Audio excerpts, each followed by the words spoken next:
Mateus, capítulo 5, Sermão do Monte, versículos 14 ao 16. Diz assim a palavra do Senhor: Vós sois a luz do mundo. Não se pode esconder a cidade edificada sobre um monte, nem se acende uma candeia para colocá-la debaixo do alqueire, mas no velador, e alumia a todos os que se encontram na casa. Assim brilhe também a vossa luz diante dos homens, para que vejam as vossas boas obras e glorifiquem a vosso Pai que está nos céus. Amém. Vamos orar. Senhor, obrigado por tua palavra, obrigado, ó Deus, por tua graça, por tua misericórdia sobre nossas vidas. Suplicamos, ó Deus, que fale conosco por meio da tua palavra. Oramos assim, no nome santo e precioso de Cristo Jesus. Amém. E amém. Podeis assentar. Queridos, nós somos bem familiarizados com o Sermão do Monte, né? O Sermão do Monte encontra-se em Mateus, né? Nos outros evangelhos chamados sinóticos também temos porções que estão aqui, mas aqui ele está de forma mais completa, mais integral. É onde nós encontramos o Senhor Jesus ensinando os seus discípulos, trazendo para eles princípios de suma importância para que eles pudessem seguir firmes e também para que eles pudessem glorificar a Deus por meio de uma vida condizente com aquilo que o Senhor estabeleceu em sua palavra. No Sermão do Monte nós encontramos o Senhor Jesus também trazendo a interpretação e a aplicação correta da lei, dos 10 mandamentos, onde ele fala sobre o homicídio, sobre o adultério, sobre juramentos, fala sobre a vingança, ele fala sobre o amor. Então, o Senhor Jesus, ele faz aqui um apanhado, e quando nós olhamos para o Sermão do Monte, nós precisamos também ser levados lá atrás no Antigo Testamento, a lembrarmos de Moisés, quando no monte ensinava o povo de Deus. Foi dito lá por Moisés que viria um que seria maior do que ele, seria enviado pelo Senhor, e que ensinaria o povo, o seu povo. E aqui no Sermão do Monte nós temos também como cumprimento da palavra de Deus lá no Antigo Testamento, porque aquele que é maior do que Moisés está ensinando o povo dele. E é importante observarmos, queridos, porque os ensinamentos ali trazidos foram de suma importância. Por quê? Porque nós sabemos que haviam ali pessoas que eram conhecidas como os fariseus, que tinham não só a lei dos 10 mandamentos, mas também traziam e colocavam como jugo sobre o povo mais uma porção enorme de leis, que eram colocadas como jugo sobre o povo de Deus. E então Jesus vem e traz aqui a interpretação correta, a aplicação correta da lei de Deus. De maneira que ele vai dizer também que essa lei, ela não irá passar. Se nós olharmos para o versículo 17, ele diz: não penseis que vim revogar a lei ou os profetas. Jesus não estava aqui fazendo com que, se a partir de então, era para ignorar aquilo que havia sido dito. Não, porque o nosso Deus é imutável. Jesus está dizendo: olha, não penseis que vim revogar a lei ou os profetas. Não vim para revogar, eu vim para cumprir. Perceba que Jesus, ele de forma perfeita e santa e justa, ele cumpre toda a lei de Deus, de forma maravilhosa.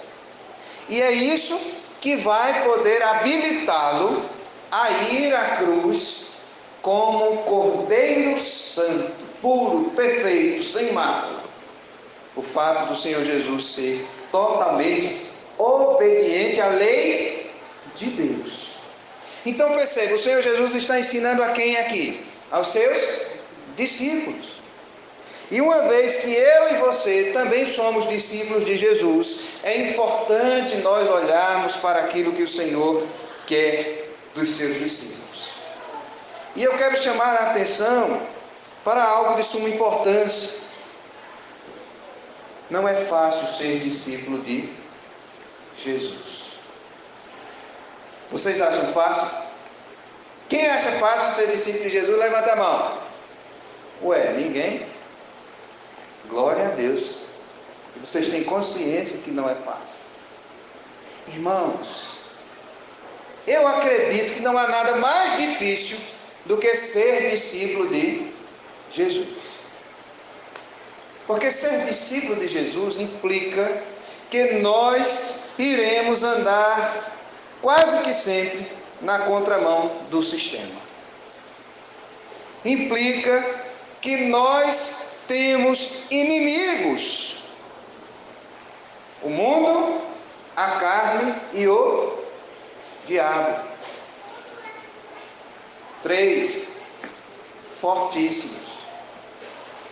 Ser discípulo de Jesus implica em sofrimento.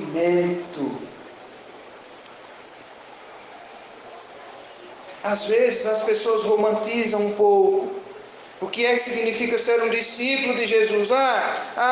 Eu fui passando, de repente eu vi uma faixa na igreja onde dizia: pare de sofrer agora, aqui é o meu lugar, porque eu quero parar de sofrer. Sabe o que é que causa o sofrimento para nós crentes? É o fato de nós estarmos inseridos num mundo mau, um mundo que jaz no maligno. É isso que deve causar o entristecimento, a aflição em nossos corações, porque para onde nós olhamos, inclusive para o espelho, nós encontramos o quê? Pecado.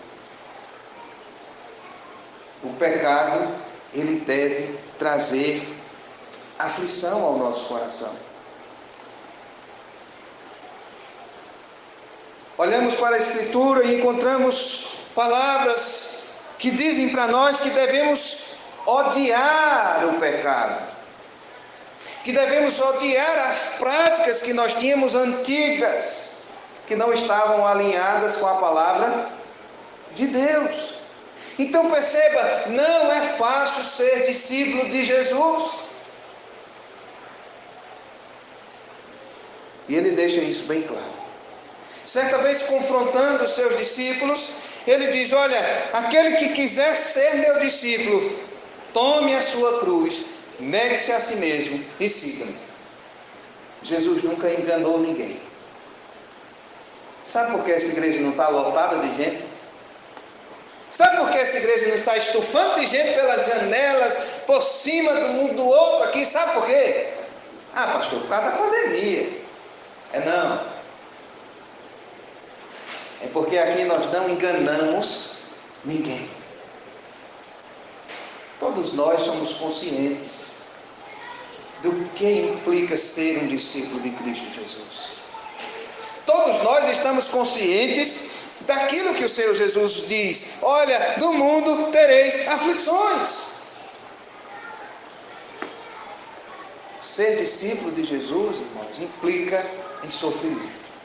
Às vezes nós nos enganamos um pouco com o ministério de Cristo, com algumas coisas que aconteceram na sua caminhada, na sua jornada.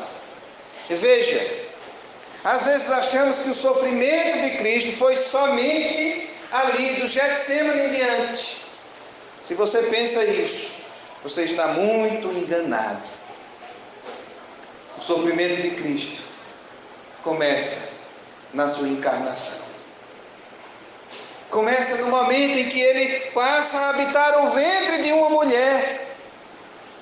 Começa a partir do momento em que ele nasce e que ele começa a conviver com pecadores.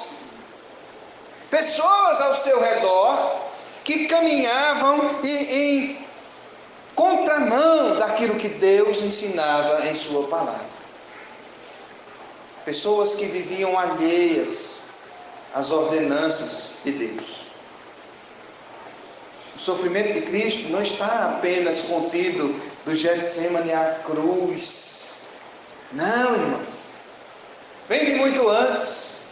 De maneira que o Senhor diz que nós também somos participantes do sofrimento de Cristo. O apóstolo Paulo deixa isso bem claro nos seus ensinos, usado pelo Espírito Santo. O sofrimento faz parte da nossa caminhada. Mas um sofrimento que é fruto de quê? De um entendimento de que nós temos um Deus que é santo, santo, santo. E nós e os que estão ao nosso redor são pecadores e pecadores. Não é um sofrimento como as pessoas costumam interpretar. Estou sofrendo muito porque o meu time não foi campeão. Estou sofrendo muito porque isso aconteceu, aquilo aconteceu. Não, aqui nós estamos falando de algo profundo, de algo que vai muito além daquilo que os nossos olhos podem ver. Deve nos deixar aflitos, irmãos, o fato de pessoas que nós conhecemos e às vezes até convivemos, não andarem com Deus e viverem de uma forma totalmente contrária à palavra do Senhor. Deve nos trazer aflição o fato de olharmos e vermos pessoas vivendo na idolatria, vivendo na maldade, vivendo no engano, no engodo do diabo. Deve nos trazer aflição. Por quê? Porque nós sabemos que essas práticas ofendem ao nosso Deus, que é santo, perfeito, justo, imutável. Não é fácil ser discípulo de Jesus. Quando nós olhamos para o Sermão do Monte, o Senhor Jesus está trazendo vários ensinamentos para os seus discípulos, para nós, para a sua igreja, para o seu povo. E nós destacamos estes, que se encontram no versículo 14 ao 16, onde ele começa dizendo que vós sois a luz do mundo. Meus irmãos, já falei que o mundo jaz no maligno. A Escritura diz que quando nós estamos no mundo, nós estamos nas trevas. E não há nada nem ninguém que possa trazer clareza para a nossa vida, senão aquele que é a luz do mundo, Cristo Jesus. Não há conhecimento nesse mundo que possa nos conduzir à luz, à clareza, à salvação. Não há inteligência, não há pessoas, nada senão o nosso Senhor Jesus Cristo. Então nós, quando estamos inseridos nele, nós recebemos dele a luz. Somos tirados das trevas para a luz. E eu preciso lembrar você que a luz, onde ela chega, ela pode ter algumas reações. Por exemplo, se a pessoa está dormindo num quartinho bem escuro, bem aconchegante, de repente alguém chega e acende aquela luz. É bom? A Rian já se manifestou ali, já disse que não, de jeito nenhum, já disse ali, né? Já vi que anda acontecendo isso com ele. Ou ele anda proporcionando isso para alguém, né? Irmãos, não é bom. Agora você imagine viver em um lugar onde 98% das pessoas ao seu redor são ímpias, estão nas trevas. E aí você que agora é luz, por meio de Cristo Jesus, você que nasceu de novo, você que entregou sua vida ao Senhor, e agora você entra naquele ambiente, o que é que vai acontecer? Vai incomodar, porque a luz incomoda. Olhe diretamente para a luz aqui, para ver se você não vai ficar com a sua vista cansada, incomodada. Quantas crianças hoje não estão aí tendo que usar óculos por causa da luz que é emitida pelos aparelhinhos que estão coladas em suas mãos? A luz incomoda.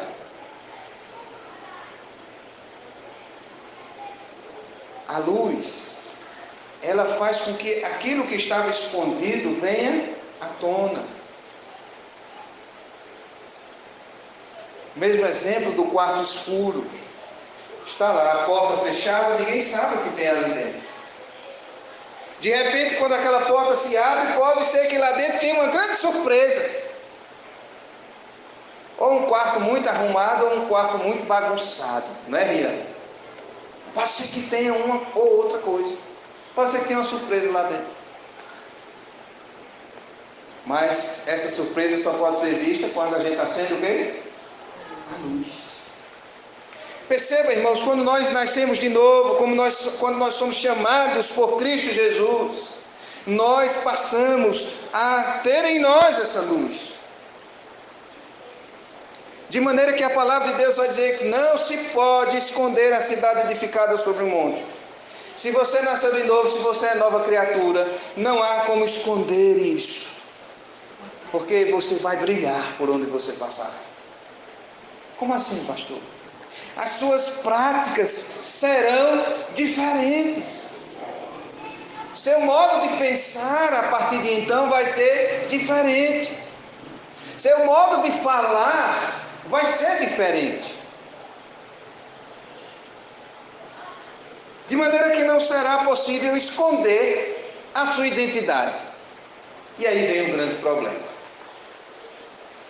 Não é de hoje, mas existe no mundo aí uma categoria de crente que é chamada de crente ninja. Sabe qual é uma das maiores habilidades do ninja? É se camuflar nas trevas. Pois é, irmãos, tem uma categoria aí de crentes que se enquadra na categoria do ninja. Consegue se esconder e se camuflar muito bem nas trevas. O que é que a palavra de Deus está dizendo? Não se pode esconder a cidade edificada sobre o monte. Veja, quando nós olhamos para uma cidade que está, ou uma casa que está distante, como podemos ver ali naquele monte, dá para ver uma luz. Isso significa que tem alguma coisa lá. Não dá para esconder. Só se apagar as luzes, se faltar luz. Mas se houver luz, não dá para esconder. Então perceba, nós somos a luz do mundo. Por quê? Porque fomos iluminados por Cristo Jesus.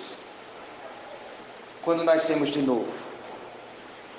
De nós precisa emanar a luz de Cristo, que vai conduzir aqueles que estão nas trevas, para que venham também partilhar de quê? De quê? Da luz.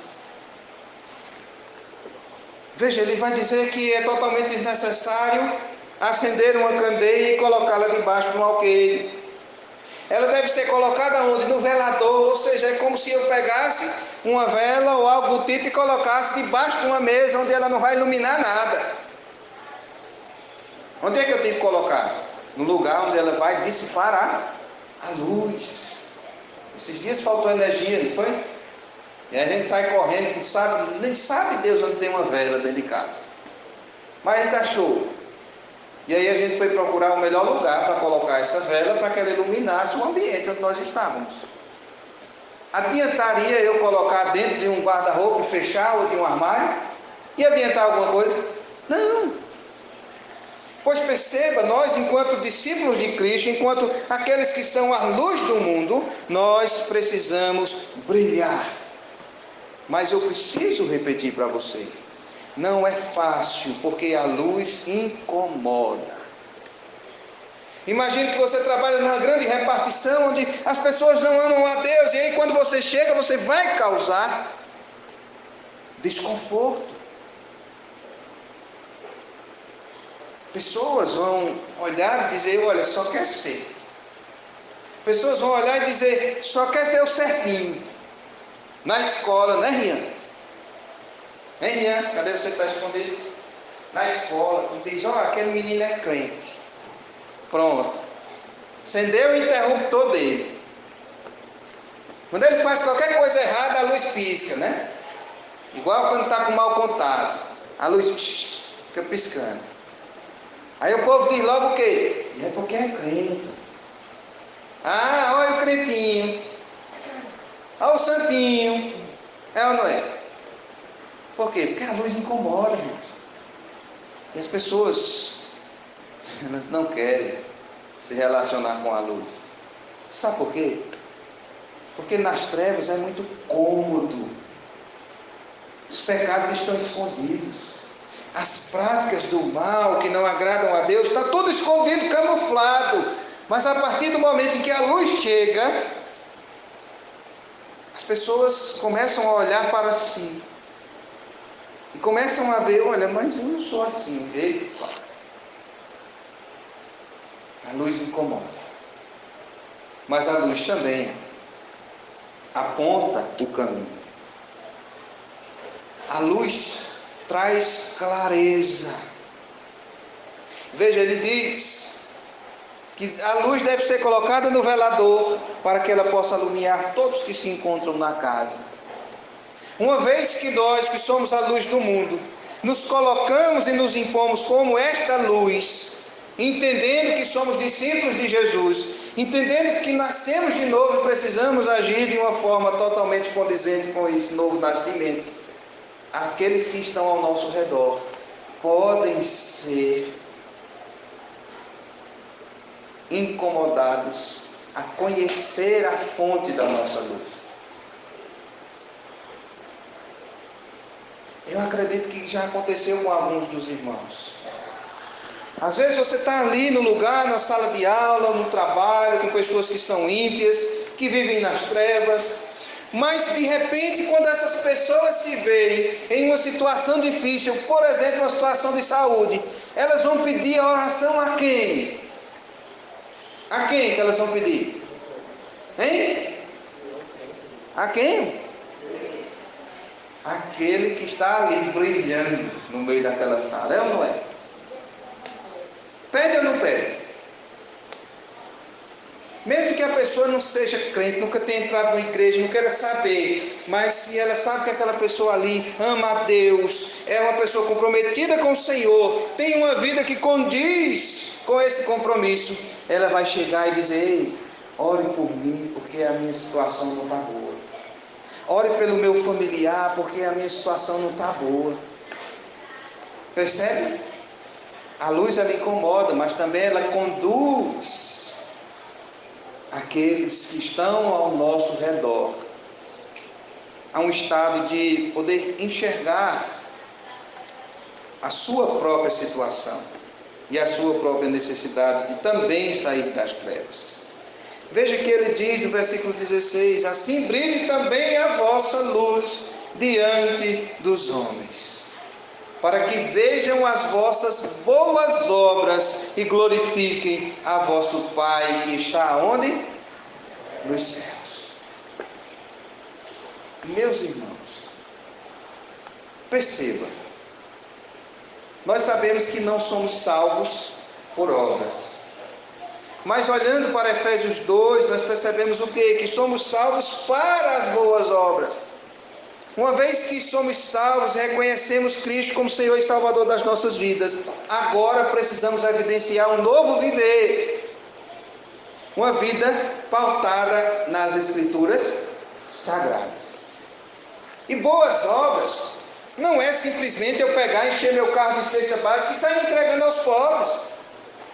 Tem gente que acha que fazer boas obras é só isso: ajudar um enfermo, ajudar uma pessoa que está necessitada, ajudar uma instituição. Não. As boas obras às quais a Escritura se refere estão relacionadas com obediência à vontade revelada do Senhor. Ajudar o pobre é uma ordenança bíblica, sim ou não? Sim ou não? Sim. Falar a verdade é uma ordenança bíblica? Sim.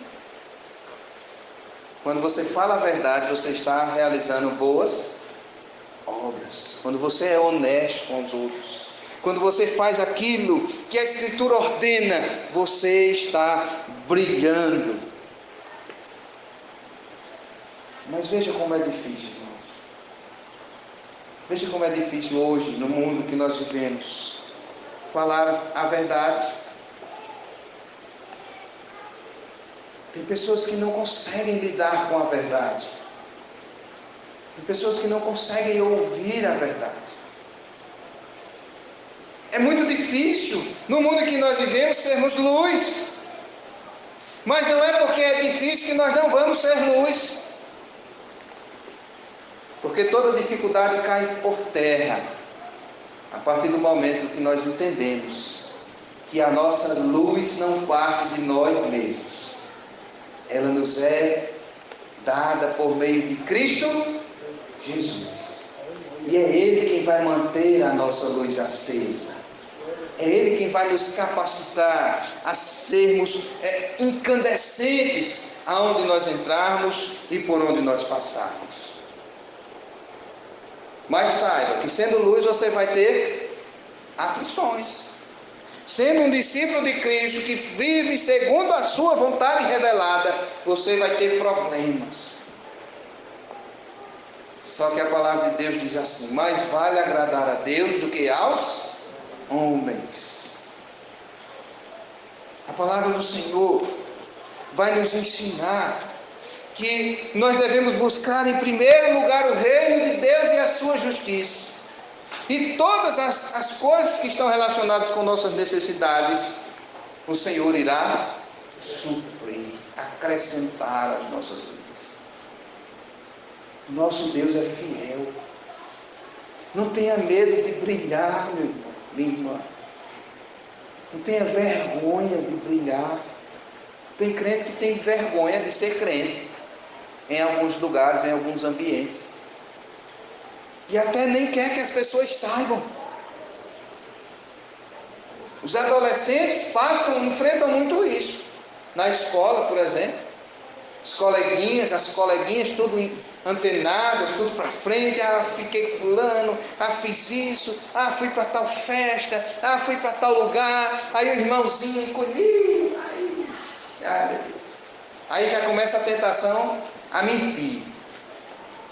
Começa, ei, esse final de semana fui ali, tomei fiz isso, fiz aquilo, mentindo. Aí já começa a sentir o desejo de ir na onda da galera, namorar, fazer isso, fazer aquilo. E aí vai se apagando a luz, vai se apagando a luz. A nossa confissão de fé, irmãos, traz para nós um ensinamento precioso acerca desse ponto. Acerca dessas boas obras que são requeridas de nós. E é nos dito assim, no capítulo 16, que fala sobre as boas obras, da confissão de fé do Westminster. É nos dito assim: estas boas obras, feitas em obediência aos mandamentos de Deus, são o fruto e as evidências de uma fé viva e verdadeira. Eu estou preparando, se Deus permitir, uma série de pregações na carta de Tiago, irmão de Jesus. Tiago defende que a fé sem obras é morta. Ele está contrariando o apóstolo Paulo, o pastor, que disse que nós não somos salvos pelas obras. Não! Simplesmente ele está corroborando com o ensino da graça. Porque se nós fomos agraciados com a salvação, se nós temos a fé salvífica, nós iremos viver de uma forma que evidencia esse novo nascimento. Então perceba, as nossas obras, ou seja, a nossa vida de obediência a Deus, vai fazer com que nós brilhemos no mundo. Ele diz mais: por essas boas obras, os crentes manifestam a sua gratidão, reforçam a sua confiança, edificam os seus irmãos, adornam a profissão do Evangelho, fecham a boca dos adversários e glorificam a Deus. Perceba como é importante que nós, crentes em Cristo Jesus, brilhemos lá fora. A árvore se conhece pelo fruto. Se nós somos cristãos, se nós somos aqueles que nasceram de novo, estão em Cristo Jesus, para que possamos glorificar o nome de Deus, nós precisaremos demonstrar frutos dignos de arrependimento. E esses frutos nada mais do que obediência à palavra revelada do Senhor. Boas obras. Uma vida alinhada com aquilo que o Senhor Jesus ordenou em sua palavra. Veja, quando fazemos isso, a lista é grande, né? Olha só, nós manifestamos gratidão. Veja, se você oferece a uma criança um presente, diz, olha, se você fizer isso, eu vou te dar aquilo. A criança vai, algumas delas, né, vai fazer à risca aquilo que você disse. E quando o presente chega, ela fica imensamente grata. Quando você pede algo a ela, ela vai rapidamente lhe atender. Por causa da gratidão.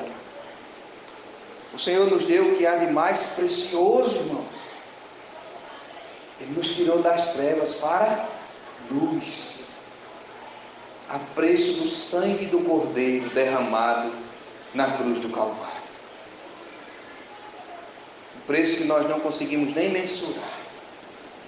Então perceba, nós precisamos ser gratos por isso. E essa gratidão vai ser demonstrada por meio das boas obras. Ou seja, por meio dos frutos dignos de arrependimento. Por meio de uma vida que realmente evidencia que somos nova criatura. Buscando obedecer aquilo que o Senhor estabelece. Isso também vai reforçar a nossa confiança. A nossa confiança em quem? Em Deus. Nós vamos, por exemplo, a ideia de buscar em primeiro lugar o reino de Deus e a sua justiça. Vamos trazer aqui um exemplo. De repente o seu patrão, lá no seu trabalho, pede para você fazer algo que não é lícito, que não glorifica a Deus, que quebra leis e que pode trazer até problemas para você.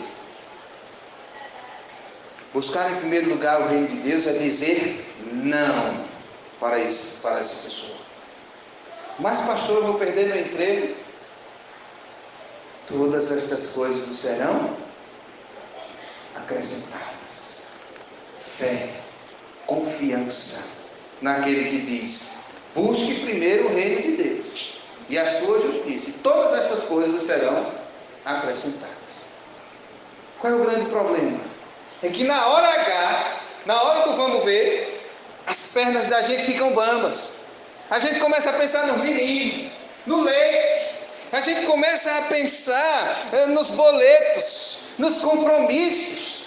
Meus irmãos, é nessa hora que nós temos que demonstrar a nossa confiança. É nessa hora que a luz deve acender com tudo. A gente assistiu um filme certa vez, onde tinha um cidadão que foi testado no seu trabalho, né? Não lembro agora qual. Então tem um jovenzinho lá, um rapaz gordinho, né, irmão Rui, que nem nós, muito necessitado de trabalho. E aí alguém chama ele para trabalhar na empresa. E naquela empresa eles queriam alguém de confiança. Alguém digno de confiança. Porque eles já haviam tido muitos problemas. E aí eles resolveram lá na empresa fazer um teste com os candidatos à vaga de gerência. E aí chamaram os três. E aí ofereceram a eles a oportunidade de ganhar uma boa vantagem, escondendo alguns equipamentos que deveriam ser enviados a um certo lugar. E se eles não fizessem isso, sofreriam a pena de ser demitidos, ou algo assim. O que é que eles fizeram? Os outros colegas dele aceitaram na hora. Ele pediu para pensar. E ele foi e orou e falou com Deus, mas Senhor, foi tão difícil chegar aqui, e agora eu estou tendo como sustentar minha família, as coisas estão começando a caminhar, e será, meu Deus, que eu vou perder esse emprego? Mas Ele chegou lá e disse que não ia fazer isso. E aí Deus o honrou. A vaga foi dele. Porque eles estavam procurando alguém que fosse confiável, que não estivesse disposto a fazer nada de errado, nem para prejudicar a si mesmo, nem a própria empresa. Não é fácil, irmãos, na prática. Quando a gente lembra dos meninos, quando a gente lembra das contas, quando a gente lembra dos boletos. Mas eu preciso dizer a você, isso é um ato de fé, de confiança naquele que é poderoso para fazer infinitamente mais do que nós pedimos ou pensamos. Isso está relacionado com as boas obras. Mesmo que você sofra um dano, mesmo que você sofra um prejuízo, mas o nome do Senhor será glorificado e Ele vai te honrar, não deixando faltar aquilo que te é necessário. Amém? Agora me diga, é fácil passar por situações assim? Não é fácil. Mas ninguém nunca disse que seria fácil. Veja, ele continua dizendo que tudo isso vai embelezar o Evangelho, a nossa profissão de fé diante do Senhor e dos homens. Isso vai fazer com que a boca dos adversários fiquem fechadas. Você lembra o que aconteceu com o Senhor Jesus? Eles procuravam de que acusá-lo, mas não tinham. Eles inventaram, mandaram pessoas mentirem, mas não tinham do que acusar o Senhor Jesus. Teve um deles que lavou as mãos. Disseram, olha, eu lavo minhas mãos, vocês se virem aí. Assumam a culpa. Tem que ser assim também conosco, irmãos. Tem que ser assim conosco também. Porque isso vai conduzir glória a Deus.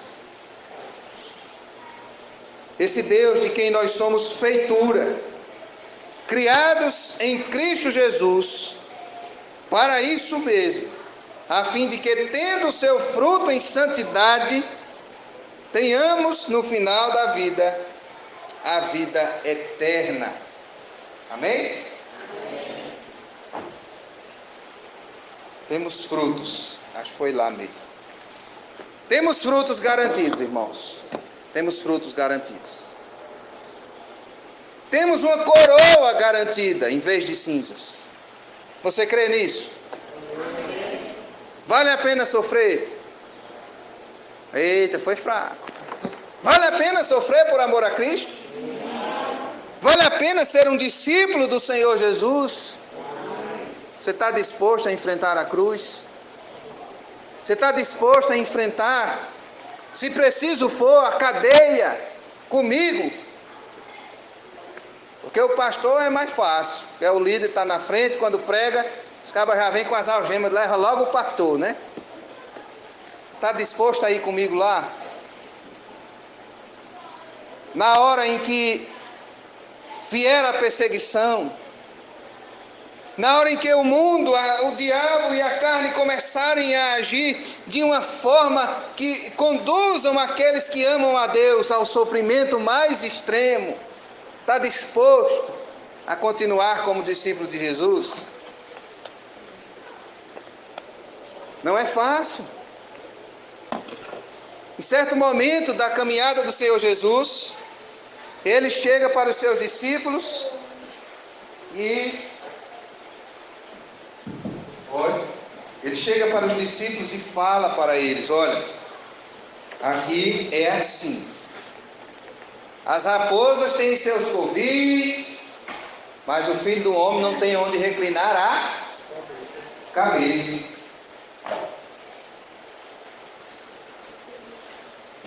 Não tem mordomia, não. Mas tem coroa no fim. Tem sofrimento na jornada, mas tem ruas de ouro e mansões celestiais no fim. Nós cantamos um dia lindo. O quê? Almejo eu encontrar. O quê? A eterna glória que prometida está. Você crê mesmo nisso? Pois saiba que para chegar lá, tem que passar pelo vale da sombra da morte. Tem que enfrentar o sofrimento por amor a Cristo. Mas vale a pena, irmãos.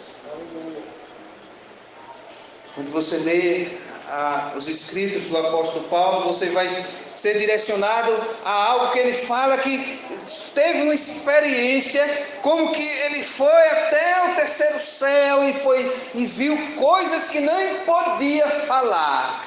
Isso gerou, sabe o que nele? O desejo de ir logo para a glória. Mas ele disse, não, mas eu não posso. Porque ainda tem muita gente que precisa ouvir o Evangelho. Eu não preciso me apressar, porque a minha coroa está guardada. A minha mansão está lá, garantida. Ai, irmãos. É isso que vai fazer, essa convicção vai fazer com que nós brilhemos. Vai fazer com que nós enfrentemos as dificuldades. Vai fazer com que nós enfrentemos as lutas, os desafios. E vai fazer com que nós continuemos a brilhar dia após dia, conduzindo as vidas daqueles que estão ao nosso redor a Cristo Jesus. Que Deus nos ajude, irmãos. Que Deus nos ajude a entendermos isso. E a de maneira nenhuma escondermos a luz que há em nós. Que o Senhor nos ajude a entender que a aflição está garantida, mas Ele venceu o mundo. E Ele tem para nós a certeza da vitória. Nós precisamos viver fundamentados nessa verdade. Precisamos nos alegrar, porque nós estávamos nas trevas. Fomos arrancados das trevas para a luz. A luz incomoda. A luz desnuda os pecados daqueles que estão ao nosso redor, a maldade e a miséria. A luz nos conduz à cruz de Cristo Jesus, aquele que é a luz do mundo. Vamos ficar em pé, vamos orar. Vamos suplicar que o Senhor nos capacite, nos dê forças para podermos seguirmos firmes na caminhada, na jornada. Pois não é fácil sermos discípulos de Jesus. Certa vez, diante de ensinamentos duros, alguns começaram a abandonar o Senhor Jesus. Alguns começaram a virar as costas e ir embora. E aí ficou um punhado de discípulos. E o Senhor Jesus olhou para eles e disse, e vocês não vão não? E aí um deles disse, para onde iremos? Se só Tu tens as palavras de vida eterna. Senhor Deus, Pai bendito, Pai de infinita bondade e misericórdia, louvado seja o Teu nome. Porque um dia nós estávamos em trevas. Mesmo achando que andávamos na luz, nós estávamos em trevas. Presos à idolatria, presos à nossa própria carne, escravizados pelo pecado. Vivíamos totalmente alheios à vontade revelada do Senhor. Mas o Senhor graciosamente nos tirou das trevas para a Tua maravilhosa luz. O Senhor manifestou a Tua graça sobre nossas vidas. O Senhor fez com que aquele que estava morto em seus delitos e pecados tivesse vida e pudesse atender ao chamado do Evangelho, dizendo, sim, eu creio, sim, eu quero seguir neste caminho. Pai, nós sabemos que não é fácil, o caminho é estreito, é pedregoso. Em muitos momentos ele se transforma em vale da sombra da morte. Mas o que nos conforta e consola é que o Senhor está conosco em todo o tempo. O que nos conforta e consola é saber que o Senhor não nos abandona jamais. O que nos conforta e consola é sabermos que esse sofrimento pode durar a nossa vida inteira, mas ao final nós entraremos na glória, aonde não haverá choro nem ranger de dentes, aonde só haverá alegria, gozo e paz na presença do Senhor. Nos ajuda, Pai. Nos ajuda para que no momento em que somos tentados a fazer com que essa luz que há em nós fique escondida, nos ajuda para que nesses momentos o Senhor possa, com o Teu Espírito Santo, nos capacitar para que possamos nos colocarmos em um lugar onde essa luz brilhe mais e mais e mais. Nos ajuda para que aquilo que nós fazemos, as nossas obras, não venham contrariar aquilo que nós professamos, para que as nossas obras possam glorificar o nome do Senhor, para que aqueles que estão em trevas lá fora possam se aproximar de nós e glorificarem a Deus pelo nosso bom procedimento. Ajuda-nos, Pai. Não é fácil. Não é fácil na hora que a provação vem, na hora que somos colocados, encurralados em situações em que nos é requerido fazermos aquilo que te desagrada. Não é fácil. Não é fácil. Mas nós te pedimos, nos ajuda, para que possamos dizer não ao pecado. Nos ajuda para que possamos dizer não àquilo que não glorifica o teu nome. Mesmo que isso venha nos trazer temporariamente algum tipo de prejuízo, nos ajuda a confiar inteiramente na promessa do Senhor, pois o Senhor promete que nós não seremos provados além daquilo que podemos suportar. O Senhor nos promete que, juntamente com a aprovação, o Senhor nos dará condições de livramento. Te agradecemos, ó Pai, porque o Senhor não nos abandona ao léu, não nos deixa como barcos à deriva. Louvamos o Teu nome, porque somos Teus discípulos, chamados pelo nome, da boca do Senhor. Cremos que sim, o nosso nome encontra-se escrito no livro da vida, e ninguém pode arrancar de lá, porque está escrito com letras de sangue, o sangue do Cordeiro derramado na cruz do Calvário. Te agradecemos por a convicção de salvação que temos, a convicção de que essa salvação não depende de nós, do que nós fazemos ou deixamos de fazer, mas depende daquilo que Cristo fez, sendo fiel à lei, sendo fiel a tudo, e pagando ali em nosso lugar, levando em nosso lugar a nossa condenação, para arrancar de nós as trevas. Te agradecemos em nome de Jesus.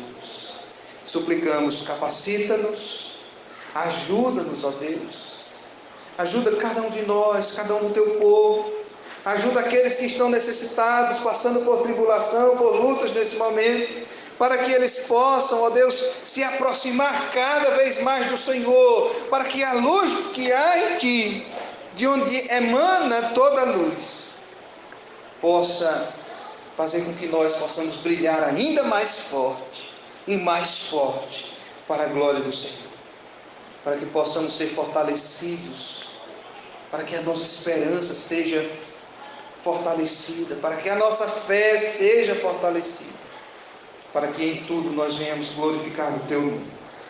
Nós pedimos que abençoe o Teu povo, que abençoe a Tua igreja, cada um dos que aqui estão nessa noite, aqueles que não puderam estar conosco nesta noite, abençoa-os, derrama a Tua misericórdia sobre cada um. Pai, em nome de Jesus, Te agradecemos por tudo, Te louvamos e Te exaltamos, hoje e sempre. Amém.